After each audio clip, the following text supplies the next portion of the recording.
ये अवसर मिला है कि हम सब पुराने टाइम के अनुसार इकट्ठे बैठ के सत्संग करते हैं, सुनते हैं। नहीं तो 2 साल बीच में इतने बुरे गुजरे कि जिसके कारण सत्संगियों को बहुत तकलीफ हुई। असल तो तकलीफ तो सबको ही हुई थी, लेकिन हम तो अपनी कहेंगे, दूसरे अपनी कहेंगे। तकलीफ सबको ही थी। राधा स्वामी नाम की महिमा जो जीव समझ जाता है, समझो के काल के जाल से छूट जाता है, महिमा को समझ जाता है। सार वचन में स्वामी जी महाराज ने सबसे पहले लिखी है, राधा स्वामी नाम जो गावे सोई गिरे। गाने का मतलब ये नहीं है जैसे आप लोग शब्द गाते हो। महापुरुषों की वाणी का बड़ा महत्व होता है। उनकी बात कोई भी निष्फल, निरर्थक या निष्फल नहीं होती, चाहे वो किसी भी रूप में कहते हैं, जीव के हित और कल्याण का ही काम करते हैं।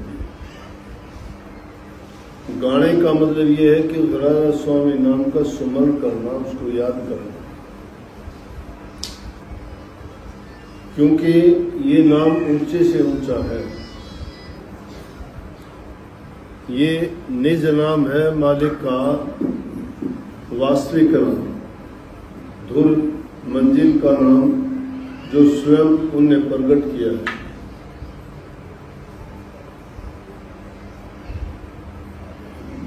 अब गाना तो दूर की बात, हम तो बोलने में भी ढंग से नहीं बोलते। कुछ तो हमारा इलाका ही ऐसा है, कुछ हमारी भाषा भी थोड़ी ज़्यादा मीठी है। बोलते हैं कैसे बोलते हैं, राधा स्वामी, राधा स्वामी। क्यों भाई, कोई किसी का उलाना उतारना है क्या? जब बोलो तो कम से कम प्रेम से बोला। और नाम भी लेते हो, उनको भी क्या इसी ढंग से बोलते हैं क्या? ओम नाम का जाप करने वालों का कभी सुना हो आपने? तो कैसे बोलते हैं? ओम।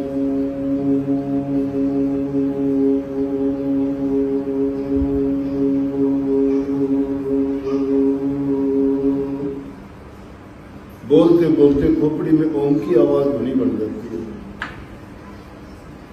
तुम कहां से गाते होगे, कहां से इसको जपते होगे? जब जबान से ऐसे बोलते हो।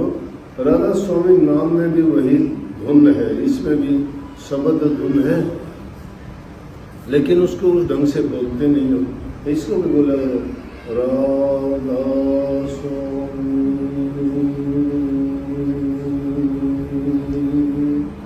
आम बोलचाल में तो ऐसे नहीं बोलते, लेकिन कम से कम जब सुमरण करते हो तो इस ढंग से सुमरण करो कि उस नाम के जपने से तुम्हारे अंदर में वो शब्द की गूंज बने। जब वो शब्द की गूंज बनेगी तो तुम्हारा मन उसमें एकाग्र भी होगा, दूसरी तरफ से ख्याल हटेगा। और राधा स्वामी नाम कभी ये सोचते हो, स्वामी जी महाराज ने तो प्रकट करके बता दिया। नहीं तो ये नाम सब संतों ने, किसी ने सीधे रूप में, किसी ने थोड़ा हेर फेर से इसी नाम को गाया, इसी नाम को समझाया और यही बताया। क्योंकि ये कल्याणकारी, पाप नाशक, जीव का हितकारी और जीव के लिए सबसे गुणकारी नाम यही है। तो सबसे ज्यादा जो हमें गुण देता है, लाभ देता है, भय चिंता मिटाता है, हमारे बुरे विचार पाप कर्मों से हमें बरी करवाता है, उस नाम को याद करने में और जपने में संशय और भ्रम के साथ। संशय और भ्रम जब तक बने रहेंगे तब तक आप कोई भी नाम, ये तो नाम बहुत पवित्र है, कोई भी नाम नहीं जप सकते। और ये पवित्रता आती कहाँ से? उच्च चरित्र से आती है। ऊंचे चरित्र के लक्षण क्या है कि बुरी बातों से परहेज करने से बच जाए इंसान। साधना तो रावण ने भी बहुत की थी, चारों वेदों का ज्ञाता भी था, टीकाकार भी था, ब्राह्मण कुल में पैदा भी हुआ था। मेहनत हर कोई कर लेगा, लेकिन उसके साथ उसमें सद्गुणों को रखना, उनका पालन करना और उच्च चरित्र बनाना सबके बस की बात नहीं है। इंसान की जब बुद्धि भ्रष्ट होती है तो चाहे कुछ भी करता रहे, लेकिन कराया सब मलिया मेट कर लेता है, मिट्टी में मिला लेता है, काम नहीं आती कोई चीज। एक भोला ढोला इंसान है जिसको ज्ञान नहीं है किसी चीज की भी। संत कोई पढ़े लिखे नहीं थे, उनके पास विद्या की चतुराई नहीं थी, बुद्धि की चतुराई नहीं थी, उनके पास सच्चाई थी। तो चालाकियों से, बुद्धि से, इधर उधर की बातों से ज्ञान प्राप्त करना चाहते हो, ज्ञान नहीं, वो मैं अज्ञान है, वो कुमति है, सुमति नहीं, वो दुर्मति है। उनमें ऐसी आती है, एक चीज हृदय से निकलती है, वो इंसान के मन को अपनी ओर आकर्षित करती है।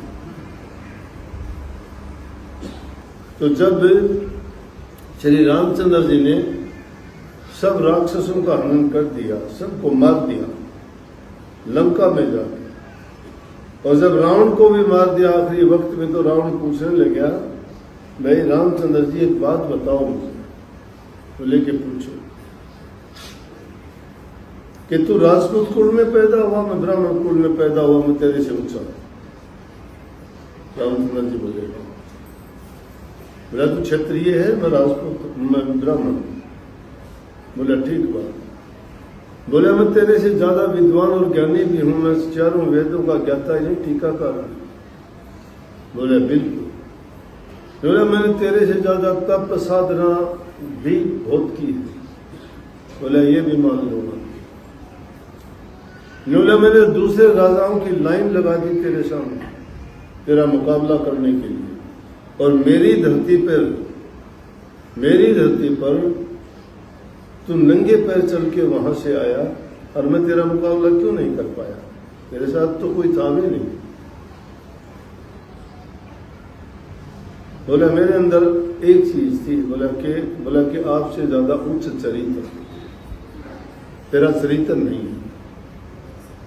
ये चीजें तेरे साथ थी, लेकिन तेरा चरित्र नहीं है। जिस इंसान का उच्च चरित्र होता है, वो इंसान बड़ी से बड़ी तकलीफ, बाधा, परेशानी को पार कर लेता है। लेकिन जो आदमी बुद्धि की चालाकियों की सीढ़ियों पर चढ़ता है, वो धड़ाम देसी गिर जाता है कहीं भी चढ़। नाम इंसान को हर प्रकार से उच्च चरित्रवान बनाने का नुक्सा है, गुण है उसमें। उस नाम को लेके क्या हम उसके साथ न्याय करते हैं कि नाम के साथ अन्याय नहीं करते, गुरु के साथ न्याय नहीं करते।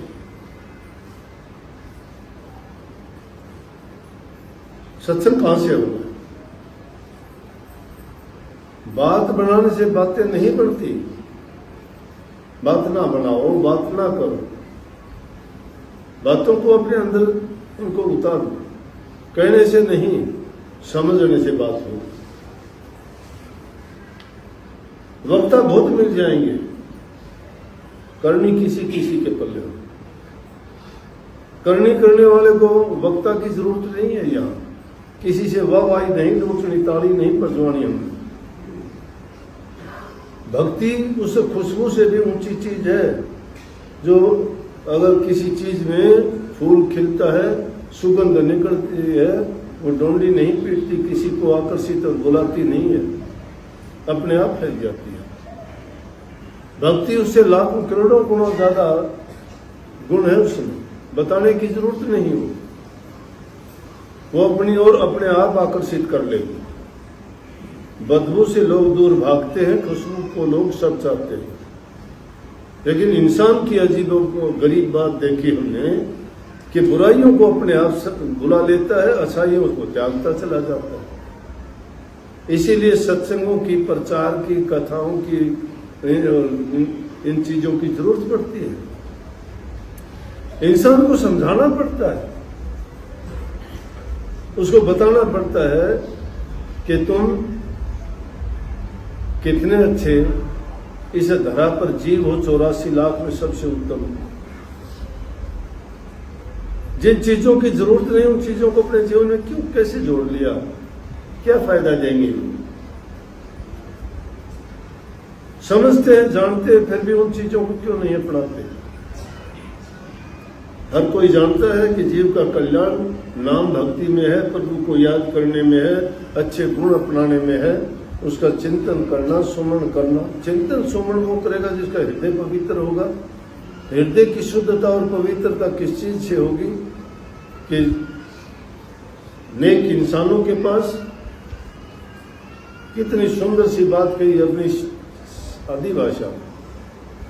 मानस का तेरा जन्म हुआ था, जन्म होया ऋषि मुनियों में, बैठा ठोड़े पुठोड़े भाई तू, बैठा क्यों नो मुनियों में, इस पाप रूप की दुनिया में तू संगड़े ढोके आया।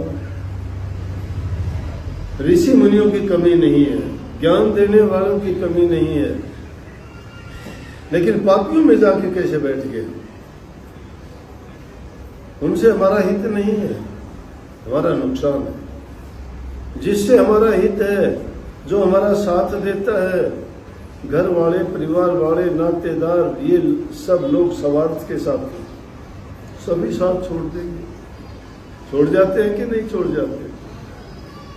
सांप जैसे कांसड़ी को छोड़ देता है, जब जिस इंसान का कोई हित नहीं होता सब साथ छोड़ जाते हैं। लेकिन संत सदगुरु किसी का साथ नहीं छोड़ता, वो नहीं छोड़ता। दुख में, दर्द में, तकलीफ में, पीड़ा में कभी ना आओ, नाम लेके चलो भूल गए। नाम लेने आए थे स्वार्थ के लिए, मतलब के लिए, कोई लोभ के लिए, किसी काम के लिए, काम निकल गया। कभी गुरु की तरफ मुड़ के नहीं देखा, गुरु की तरफ मुड़ के नहीं देखा। संसार की चंद चीज मिल गई उसमें, बस दिमाग खराब, बुद्धि खराब। इसीलिए तो ये धन बल, बुद्धि बल और जितने भी संसार के ये बल हैं, ये इंसान को भ्रमित और बर्बाद करते हैं। संतों ने क्यों कही कि बलिहारी गुरुदेव की, जिन दिया भरमगढ़ तोड़। बलिहार, अपने बलों को हार जाओ। धन का बल है, बुद्धि का बल है, तन का बल है, परिवार का बल है, वंश का बल है, ऊंचे पद का बल है। ये बल इंसान को बर्बाद करते हैं। और ये चंद दिन के हैं, आज है कल नहीं रहेंगे। गुरु सथाई है, आज है ना वो कल भी रहेगा, हर पल साथ रहेगा। क्योंकि गुरु किसी लालच से नहीं बंधा है, गुरु किसी स्वार्थ से नहीं बंधा है। गुरु से तुम्हारे से कोई हित नहीं है, तुम्हारा हित गुरु से है। जो गुरु से अपना हित करवाना चाहते हो, थोड़ा सा कि आदमी में कोई दुख दर्द तकलीफ आई कि गुरु ने मेरा ठीक नहीं किया, मैं गुरु के पास नहीं जाता। गुरु के पास जाना छोड़ दिया, अब अच्छा हो गया। जिस प्रकार से कोई शराबी कहता है, बोला जी तकलीफ थी इसलिए उन चिंताओं से बचने के लिए शराब पीनी शुरू कर दी। शराब पीने चिंता ही घटेगी, ज्यादा और बढ़ेगी। पूरा परिवार परेशान हो गया, धन की बर्बादी होगी, घर की बर्बादी होगी, बुद्धि तूने खराब कर ली और पहले से तकलीफ थी। ये बहाने बनाता है इंसान अपनी बुद्धि से, अपने स्वार्थ के लिए क्या क्या घड़ लेता है। इसीलिए स्वामी जी महाराज ने इस काल कली के युग में वो शब्द जो राधा स्वामी नाम का प्रकट करके गाया। लोगों ने और वो अंट संट जोड़नी शुरू कर दी, मन में आई वो बात। अरे उन वाणी का अर्थ देखो, इससे अच्छी तो कितनी अच्छी वाणी थी कि राधा स्वामी नाम की वाणी बोलो, सोते बोलो, जागते बोलो, उठते बोलो, संतों ने कही है। वो याद ही नहीं है, नाम तो याद ही नहीं है। नाम तो सोए हुए इंसान को भी 1000 आदमी सुनते हो, जिसका नाम लेके बोलोगे फटाक से वही खड़ा होगा, बाकी कोई हिलेगा भी नहीं। नाम में ये ताकत है। तो दुनियादारी का एक छोटा नाम किसी शरीर को नाम दिया गया, वो तुम्हें जगह देता है, और जिस मालिक के नाम का तुम्हें सुमरण करके लिए बताया गया है उसको भूले बैठे हो। और उस नाम का सुमरण करोगे तो वो भी इसी तरह से जाग के तुम्हें कहेगा, हाँ बोल भाई क्या बात, उस नाम का सुमरण क्यों नहीं करते। इसलिए नाम का सुमरण किया करो। जो जो नाम का सुमरण करते चले जाओगे वो नाम तुम्हारे रोम रोम में जब बस जाएगा, वो बताने का, दिखाने का, या ये जोर जोर से आवाज निकालते हो ना, वो निकालने की जरूरत नहीं है। वो एक मस्ती देता है आदमी को, वो एक अंतर आत्मा का संतोष और खुशी देता है। लेकिन वो खुशी वो कब मिलेंगे जब इंसान की जो खोटी नीयत है वो ठीक हो जाएगी।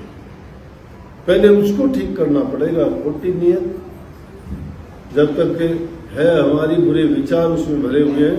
पहले भी मैंने सत्संग में कई बार फरमाया, मुझे याद है, आपको याद हो या ना हो मैं कह नहीं सकता, कि भाई अंदर में जगह जितनी है उतनी है, उसमें हमने बुराइयां भर रखी है। अब अच्छाई उसमें ले जाना चाहते हो, वो खाली जगह है ही नहीं, वो वापस आ जाती है। इसलिए उसको जगह दीजिए, उन बुराइयों को बाहर निकाल करो तो उनको अच्छाइयों को जगह मिलेगी। जब वो अच्छाइयां तुम्हारे हृदय में जगह बना लेंगी ना, फिर ये सारी आपदा विपदा, ये भरम, ये सब आपके छूट जाएंगे। इन भरमों से निकलने के लिए जरूरी है कि हम उन बुराइयों को त्यागें, सच्चाई के रास्ते पर चलें। दुनिया में कोई भी धर्म, कोई भी गुरु आपको ये नहीं कहेगा तुम झूठ बोलो, कपट करो, बेईमानी करो, निंदा करो, चुगली करो। सब कहेंगे कि माँ बाप की सेवा करो, जबान से मीठे बोलो, जिसका कर सकते हो हित और परोपकार करो। जो ऐसा करता है परमात्मा स्वयं करता है, मैं भक्तों के शुद्ध और पवित्र हृदय के अंदर वास करता हूँ। शुद्ध और पवित्र हृदय कह दिया कि बुराइयों को निकाल दो, बुराइयों को निकाल दोगे, शुद्ध और पवित्र हृदय हो जाएगा, फिर तो प्रभु का वास हो गया। मतलब सद्गुण आ गए। वो गुण किसके हैं? अच्छे गुण परमात्मा के हैं। इसलिए फालतू की बातों में ना पड़ के, क्यों कही संतों ने कि गुरु की वाणी का, गुरु के वचन का विश्वास करो, गुरु के दर्शन पर अपना मन टिकाओ। ये मन तो भरमाता रहता है, इसलिए उसको रोकने के लिए ठिकाना चाहिए, आदर्श चाहिए। आदर्श गुरु से बढ़ के कोई आदर्श नहीं है जो तुम्हें सही रास्ता दिखाता है बुराइयों से छूटने का और अच्छे गुण अपनाने का। दूसरी चीज, मन उसमें लगाओ, उनके वचन को अपनाओ। जो इन तीन चीजों को मुख्य करके जीवन में चलता है, उसका वजन भी बढ़ता है, उसका जीवन भी संवरता है और आगे के लिए उसकी अगत भी बढ़ जाती है। इसलिए अगत और जगत दोनों संभालने के लिए राधा स्वामी नाम से बढ़ के कोई चीज नहीं है। इसलिए नाम का चिंतन, सुमन, भजन याद किया करो और अपने गुरु और सत्संग से उनको मुख्य रख के जब तुम आगे बढ़ोगे, बढ़ते ही चले जाओगे, तुम्हारा रास्ता आगे से आगे खुलता रहेगा। सबको बहुत बहुत आशीर्वाद। राधा स्वामी, राधा